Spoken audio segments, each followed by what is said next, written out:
యేసుక్రీస్తు నామములో ఆత్మానుసారమైన మర్మములు చూస్తున్న ప్రతి ఒక్కరికి హృదయపూర్వక వందనాలు తెలియజేస్తూ ఉన్నాను. ప్రతి వారంలో ఒక్కరోజు మనము ప్రభు చూపించిన దర్శనాలు, ముఖాముఖిగా చూపించిన దర్శనాలు, కళ దర్శనాలు కేవలము మనము నిత్యము ప్రార్థనలో ఉన్నప్పుడు అందరికీ ప్రభు చూపిస్తాడు. దర్శనాలు, కళలు ఇవన్నీ కూడా ప్రభు మనకు చూపిస్తూ మనం ఎలా ఉండాలి, ఏ విధంగా ఉండాలనే విషయాలను కూడా ప్రభు గూఢమైన మర్మాలు చెప్తూ ఉంటాడు. ఆయనకు మొరపెట్టినట్లయితే గూఢమైన మర్మములు తెలియపరుస్తానని పరిశుద్ధ లేఖనంలో రాయబడినట్లుగానే మనము నిత్యము ప్రార్థన కలిగి ఉన్నప్పుడు దేవుడు ఎన్నో దర్శనాలు చూపిస్తుంటాడు. నిజంగా దేవుని ఆత్మ కలిగిన వారికి, ఆత్మలో ఉంటున్న వారికి, పరిశుద్ధాత్మలో నిత్యము కూడా ఆయనలో ఉన్నప్పుడు ఒకరిమొకరము కొన్ని దేవుడు చూపించిన మర్మాలైనను దర్శనాలైనను చెప్పుకుంటున్నప్పుడు తెలియని ఒక శక్తిని పొందుకొని ఆనందం అనిపిస్తూ ఉంటుంది. మనం ఈ లోక రీతి అయినా ముసలము ముచ్చట్లు పెడుతూ లోక సంబంధమైన మాటలు మాట్లాడడం కంటే దేవుడు మనకు చూపిస్తున్నవి, తెలియపరుస్తున్న విషయాలను మనం పంచుకుంటూ ఒకరినొకరు బలపరుచుకుంటూ ఒకరినొకరు ఒకరి కొరకు ఒకరు ప్రార్థన చేసుకుంటూ ముందుకు సాగుతుంటే నిజంగా అందరూ కూడా పరిపూర్ణులుగానే దేవునితో అంటుకట్టపడుతూ ఉంటారు. ఒక దినము ప్రభు నాకు చూపించిన దర్శనాన్ని మీతో పంచుకుంటున్నాను. ఒక దినము ప్రార్థన చేసుకొని పడుకున్నప్పుడు కళ దర్శనం నాకు ప్రభు చూపించింది, మీతో నేను పంచుకోబోతున్నాను. ఎంతోమంది ప్రార్థన చేస్తూ ఉన్నారు, తెల్లవారు చామున ప్రార్థన చేస్తూ ఉన్నారు. వారు ప్రార్థన చేస్తూ ఉన్నప్పుడు వారి యొక్క ప్రార్థన అతి వేగంగా అలా వెళ్ళిపోతుంది దేవుని సింహాసనం ఎద్దకి. అలా అతి వేగంగా వెళ్ళిపోయి ఆ ద్వారం ఇలా ఓపెన్ అవుతూ ఉంది. కొంతమంది కన్నీటితో ప్రార్థన చేస్తూ ఉన్నారు, భోగారోధన చేస్తున్నారు. తెల్లవారుజాము చేస్తున్న ప్రార్థనకి వెంటనే అలా వేగంగా వెళ్ళిపోయి ఒక ద్వారం ఇలా తెరవబడుతూ ఆ యొక్క ధూపము, తెల్లటి ధూపము పరలోకానికి వెళ్ళిపోతూ ఉంది. కొంతమంది ఎంతోమంది ప్రార్థన చేస్తున్నారు, కన్నీటి ప్రార్థన. వారి కన్నీటి ప్రార్థన ఎలా ఉందంటే వారి కన్నీరు కారుస్తూ ఉన్నారు. వారి కన్నీరు ఇట్లా ప్రవాహం అని వెళుతూ మొదటగా వారు పశ్చాత్తాపపడుతూ కన్నీరు కారుస్తున్నప్పుడు వారి కన్నీరు ఎలా ఉందంటే నల్లగా ఉంది. నల్లటి కన్నీరు దారగా పోతూ ఉంది. ఆ ద్వారగా పోతూ ఉంటే వాళ్ళు ఇంకా పశ్చాత్తాపడుతున్నారు. ఆ సమూహం అంతా కూడా పశ్చాత్తాపడుతూనే ఉన్నారు. వారు అలా పశ్చాత్తాపడుతూ ఉంటే వారి కన్నీరు ఇంకా అలా నల్లటిగా, నీరు బురదగా, నల్లటి కన్నీటిగా అట్లా మురికిగా పోతూ ఉన్నాయి. అలా వెళ్ళగా ఇంకా ఇప్పటికూ ఆ కన్నీరు ఎలా అంటే తేటగా, ఒక నీరు ఎలా ఉంటుందో తెల్ల తేటగా అలా వెళ్ళిపోతూ ఉంది ఆ కన్నీరు. ఇక అలా ఆ కన్నీరు అలా కార్చారు. ఇక తర్వాతకి మరలా వారు మరొకసారిగా మరలా ప్రార్థన చేస్తూ ఉన్నారు. మరలా ప్రార్థన చేసిన మరలా కన్నీరు మురికిగానే పోతుంది. మరలా తర్వాత ప్రార్థన చేసిన తర్వాత మరలా కన్నీరు మరలా తెల్లగా నీటి వలె వెళ్తూ ఉంది. ఇలా పదే జరుగుతూనే ఉంది. అలా కన్నీరు కారుస్తూనే ఉన్నారు. మరలా ఆ కన్నీరు తెల్లగా అవుతుంది. మరలా తర్వాతకి మరలా కొన్ని రోజులు మళ్ళీ కన్నీరు కారుస్తున్నారు. ఇలాగే పదే కూడా అలా కన్నీరు కారుస్తున్నారు. మురికిగా పోతుంది, మళ్ళా కన్నీరు తెల్ల తేటగా అవుతూ ఉంది. ఇలా ఈ యొక్క కళ దర్శనము ప్రభు నాకు చూపించడం జరిగింది. ఇక నేను లేచి ప్రార్థన చేసుకుంటా ఉన్న, ప్రభా ఏంటి ఈ కళ, ఈ కన్నీరు ఏంటి, పశ్చాత్తాపడడం ఏంటి, మొదటగా చూపించిన దర్శనం ఏంటి అనేసి అలా ప్రార్థన చేసుకుంటూ ఉన్నాను. నాకు ఏదైనా కళ వచ్చినా, ఏ దర్శనమైనా ప్రార్థన చేసుకుంటాను. ఎందుకంటే అసలు ఏంటి అనేది ప్రభుని అడుగుదాము అని ప్రభుని అడుగుతూ ఉంటాను. ఆ సమయంలో ప్రభు నాతో చెప్తున్న మాటలు, ప్రతి మనిషి పశ్చాత్తాపడినప్పుడు, తనలో ఉన్న పాపాన్ని ఒప్పుకుంటూ తన కన్నీరు కార్చినప్పుడు ఆ కన్నీరు ఎలా ఉండదంటే మురికిగా, నల్లగా ఉంటున్న ఆ యొక్క వారి పాపం అంతా కూడా ఆ కన్నీటి ప్రార్థనతోటి మొత్తము కూడా ఆ యొక్క మురికిగా ఉంటున్న ఆ కన్నీటిలో ఉంటున్న ఆ యొక్క పాపం అంతా కొట్టుకొని పోతుంది. ఇక వాళ్ళ హృదయాన్ని శుద్ధి చేసుకుంటున్నారు. ఆ హృదయంలో ఉన్న పాపం అంతటిని కూడా కడిగి వేసుకుంటున్నారు. తరువాతకి వారి హృదయము, వారి కార్చే కన్నీరు ఎలా ఉందంటే తెల్లగా ఉందన్నమాట. అంటే వారిలో ఉంటున్న పాపాన్ని పూర్తిగా వారి కన్నీటి ప్రార్థనతోటి కడిగి వేస్తున్నారు.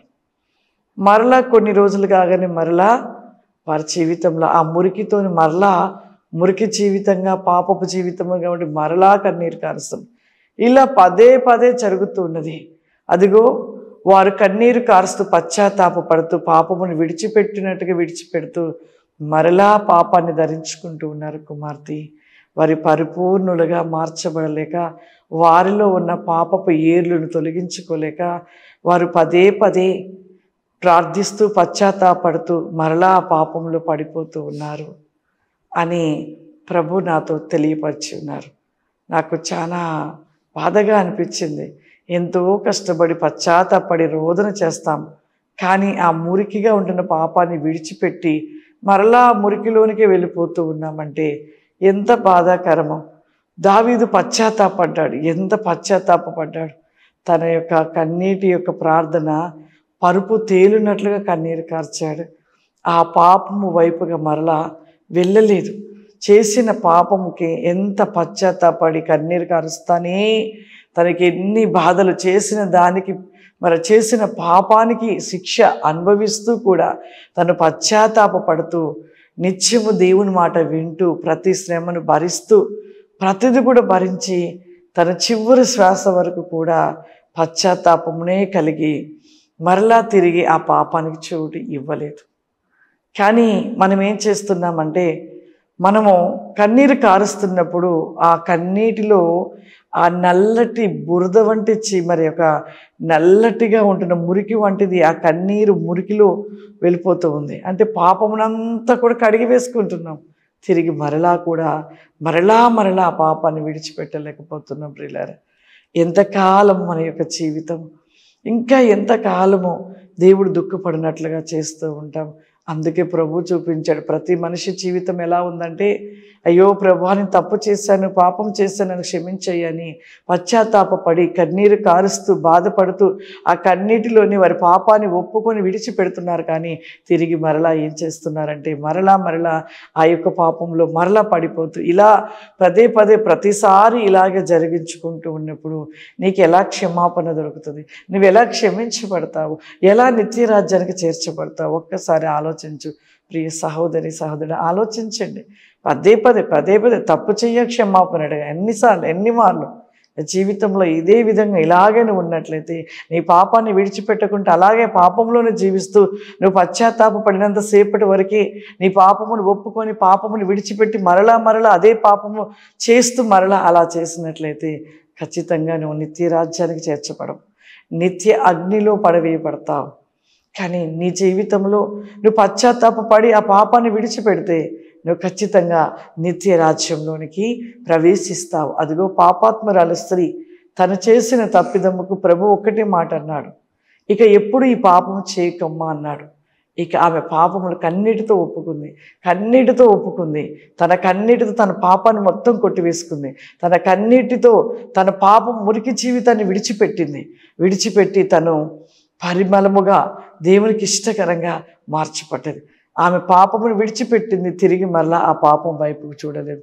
మన జీవితంలో కూడా కుక్క వాంతి చేసుకొని తిరిగి భుజించినట్లుగా మన జీవితము కూడా ఆ విధంగానే విడిచిపెట్టి మళ్ళీ దానిని భుజించే వారిగా మనం జీవించినట్లయితే మనకు నరకాగ్ని తప్ప నిత్యరాజ్యానికి మనము చేర్చబడలేము.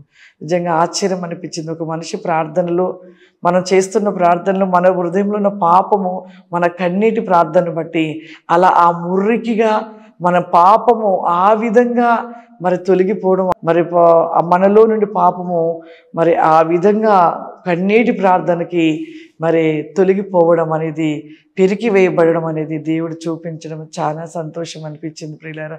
కాబట్టి మన జీవితంలో పశ్చాత్తాప పడుతున్నామంటే మనము ఖచ్చితంగా ఆ పాపాన్ని విడిచిపెడుతున్నాము. మరలా ఆ పాపం చోలికి వెళ్ళకుండా ఆ పాపం వైపుగా చూడకుండా ఉంటే నీ పశ్చాత్తాప ప్రార్థనను బట్టి దేవుడు సంతోషిస్తాడు. ఎప్పుడు నువ్వు కార్చావు కన్నీరు, పశ్చాత్తాపడ్డావు, ఆ మురికిగా ఉన్న నీ పాపాన్ని విడిచిపెట్టావు, కానీ మళ్ళీ నువ్వు అదే పని చేస్తే ఎవరికైనా బాధగా అనిపిస్తుంది. మన తల్లిదండ్రులు కూడా ఎన్ని మార్లు క్షమిస్తారు.